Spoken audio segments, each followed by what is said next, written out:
Hello friends, good morning. Welcome to आज spoken English academy. मी आज दिवा केले एक नवीन व्हिडिओ तुमच्या समोर आली. व्होकॅब्युलरी नसल्यामुळे आपण बोलूच शकत नाही आणि साधे साधे जर शब्द आपल्याला माहिती नसतील तर आपण कसं बोलणार. फॉर एक्झाम्पल आज बघणार आपण व्हेजिटेबल्स. तुम्हाला खूप सारे व्हेजिटेबल्स माहिती आहेत, जसं की टोमॅटो, पोटॅटो वगैरे. पण कितीतरी शब्द आहेत जसं माहिती आहे, जसं की मेथीला काय म्हणायचं, शेपूला काय म्हणायचं, आंबाड्याच्या भाजीला काय म्हणायचं. हे जर माहीत नसेल तर आपल्याला थोडे भाज्या माहिती आहेत आणि थोडे नाही, या कॅटेगरीमध्ये आपण राहणार आहे. तर आज सगळे व्हेजिटेबल्स इंग्लिशमध्ये काय म्हणतो ते आज आपण या व्हिडिओमध्ये बघणार आहे. मी पहिल्यांदा सगळं लिहून ठेवलं आहे. I just going to tell you the words and explain.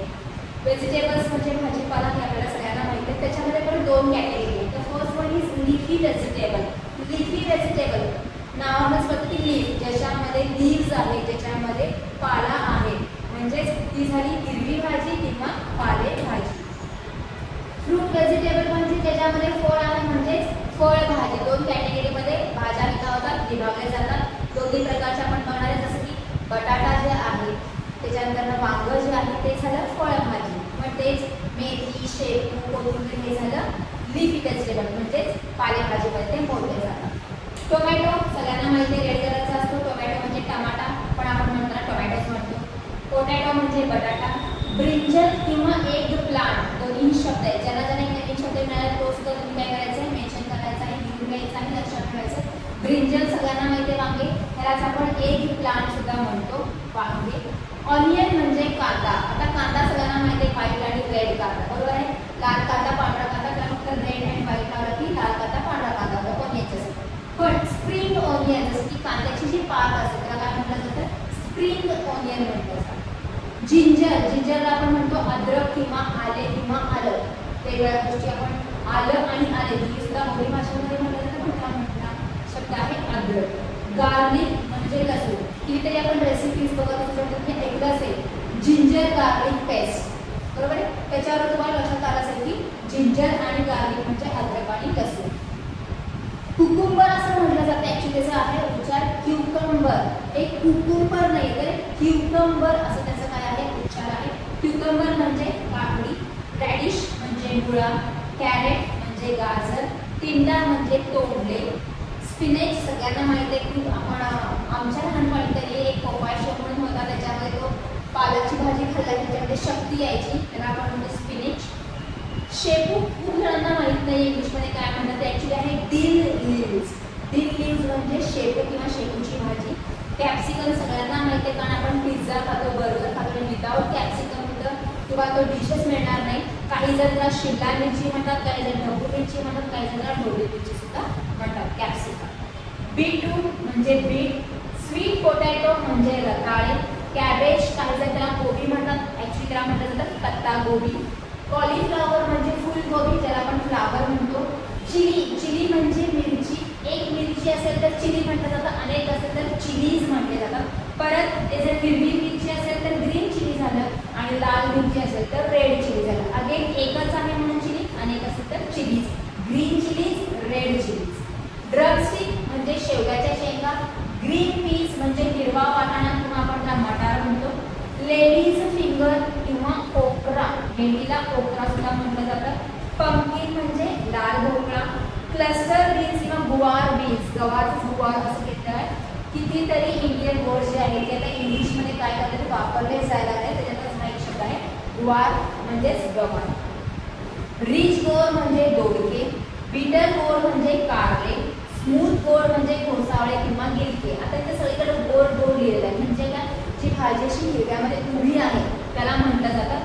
फक्त दोडक्यासाठी रिच लावलेला आहे, कडू आहे म्हणून बिटर शब्द लावलेला आहे, आणि एकदम मऊ मऊ आहे म्हणून त्याला स्मूथ वापरलेला आहे.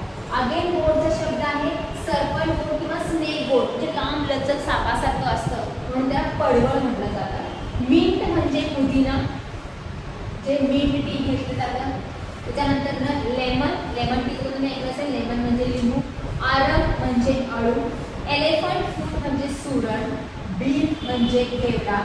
सेलरी म्हणजे माठ किंवा कुरडू भाजी. इंग्लिशमध्ये काही शब्द एकाच शब्दासाठी दोन दोन तीन तीन अर्थ घेतलेले असतात, की कुरडू भाजी वेगळी, माठ वेगळे, पण त्या दोन्हीसाठी इंग्लिशमध्ये एकच आहे सेलरी. सोरेल म्हणजे आंबाडी किंवा चुकाची भाजी आंबट आहे, त्याच्यासाठी आपण सोरेल हा शब्द वापरतो. अगेन गोडचा शब्द आहे बॉटल गोड, म्हणजे बाटलीसारखी अशी असणारी भाजी, ज्याला आपण दुधी भोपळा म्हणतो. करी लीव्स म्हणजे कढीपत्ता, काही जण कढीपत्ता म्हणतात, काही जण कढीपत्ता म्हणतात. कोरिएंडर लीव्स म्हणजे कोथिंबीर. फेनुग्रीक किंवा मेथी, मी आताच म्हणतो काही वर्ड्स हे मराठीमधनं किंवा इंडियन वर्ड्स काय आहेत इंग्लिशमध्ये जसे जसे वापरले, जसे की मेथीची भाजीला मेथीच म्हटलं जातं, फेनुग्रीक म्हटलं जातं त्याला. ब्रोकोलीला मराठीमध्ये काहीच शब्द नाहीये, ब्रोकोलीला आपण ब्रोकोलीच म्हणतो. मशरूम आपण मशरूम पण म्हणतो किंवा मराठीमध्ये त्याला अळिंबी म्हणतात. आणि अँथ्रॅकॅन लीव्स म्हणजे राजगिराची भाजी, त्याला आपण हिरवा किंवा लाल भात सुद्धा म्हणतो. ह्याच्यामध्ये मेबी तुम्हाला अर्धे वर्ड्स माहिती असेल, पण खूप सारे नवीन, जसं की शेपूची भाजीला काय म्हणतात माहित नव्हतं, आंबाडीला काय म्हणतात हे माहीत नव्हतं, जसं की ह्याच्यासाठी सुरणला काय म्हणतात हे माहीत नव्हतं. तर हे सगळे नवीन नवीन शब्द आहेत असं मी म्हणते. तर हे सगळे जे शब्द आहेत त्याचा वापर आपण बरोबर करणं गरजेचं आहे. कित्येक वेळा काय होतं, शब्द आपल्याला पाहत नाही, कारण काय आहे माहिती सुद्धा त्याचा आपण वापर करत नाही. जसं की आता तुम्हाला जर तुमची वोकॅब्युलरी वाढवायचीच आहे related to anything, for example आता मला इंग्रजी काहीही करून बोलायचं, जसं की तुम्हाला झाडूच लावू शकता. एक पेन घ्या, त्याच्यावर ब्रू म्हणून घ्या सरळ, म्हणजे जेव्हा जेव्हा तुम्ही ते झाडूला पकडाल तेव्हा तो शब्द तुम्हाला दिसेल की हा झाडू म्हणजे ब्रू, म्हणजे तो शब्द तुम्ही त्याला काय करता लागू करता. जसं की चेअर आहे बरोबर, एक खुर्ची माहिती आहे त्याच्यावर लिहा, एक खुर्चीवर लिहा CHAR चेअर म्हणून, म्हणजे तुम्ही जेव्हा जेव्हा त्या खुर्चीला पकडाल तर एकला चेअर म्हटलं जातं.